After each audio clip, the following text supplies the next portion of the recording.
के बालेन शाहले एक्लैले मेरो मूल जवाब चाहिँ सुन्नुहोस् के एक्लैले अहिले जति ठाउँमा उसले हात हालिराखेको छ जे काम उसले गरिराखेको छ त्यो एक्लैले कति दिन ठेक्छ यो मान्छेले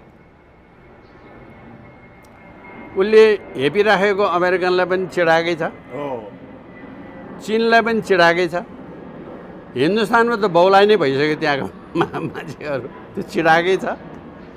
यहाँको प्रशासन सिङ्गे चिडाएकै छ ट्रेड युनियनवाला जति सबै चिडाएकै छ खोला मिचेर र सरकारी जमिन मिचेर बसेका देशभरिका यो चाहिँ मै हुँ भन्ने माओवादी खाओवादी र यो चाहिँ नि तपाईँको चाहिँ नि के भन्छ यो यो यो जमिन नभएका सुकुम्बासी र हुकुमबासी सबै चिडाएकै छ उसले नचिडाएको को छ अदालत सिङ्गे चिडाएकै छ विद्यार्थी सिङ्गे चिडाएकै छ शिक्षक सिङ्गे चिडाएकै छ विश्वविद्यालय सिङ्गे चिडाएकै यसले नचिडाएको को छ कस्तो खालको मान्छे रहेछ यो लडाइँ गरे पनि त एक गरी बिस्तारै गर्नुपर्छ अल फ्रन्टमा लडाइँ गर्ने एकैताली भन्छ नि यहाँ विद्वानहरूले सबै फ्रन्टमा एकैताली गोली हान्यो यो मान्छे जुन तरिकाले अड्न खोजेको छ भगवान्ले यसलाई अड्ने ताकत दियोस् अड्ने शक्ति बनोस् यस्तो प्रधानमन्त्री भयो भने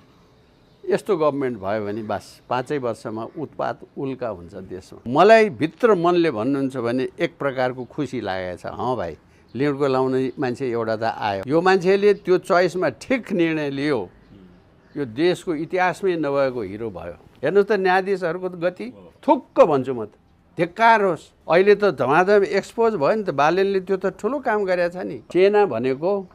राष्ट्रको लागि मर्न र मार्न बनाइएको चिज हो राष्ट्रका सीमा सम्बन्धी मामलामा खिचेको तलमाथि पर्ने बित्तिकै सेनाले आदेश कुर्नु पर्दैन भन्ने भएको भए के हुन्थ्यो तपाईँ एकछिन कल्पना गर्नुहोस् त सेनादेखि बेगर अर्कोलाई दियो भने त्यो फास्ट्याग कहिले पनि बन्दैन यहाँ बसेर भाषण गर्नु एउटा कुरा हो त्यो सेना चाहिँ किन बसेन सीमाना त्यो सेनालाई मात्रै दोष लाउने कुरा पनि होइन के तपाईँ राज्य व्यवस्था नै खराब छ यस मामलामा मैले बालेन शाह चिनेको छैन अहिलेसम्म भेटेको छैन तर म बालेन शाहको विषय बेला बेला यो त बहादुर रहेछ मैले उसँग चिनेर मैले यो भने होइन मैले काम देखेर भने हुँ यो बालेन राम्रो बहादुरै मान्छे रहेछ क्या भनेर 3 वर्ष अगाडि मैले भनेको थिएँ बहादुर मान्छे रहेछ यो भनेर मैले भनेको हो अब त्योभन्दा वीर बहादुर भयो अब अहिले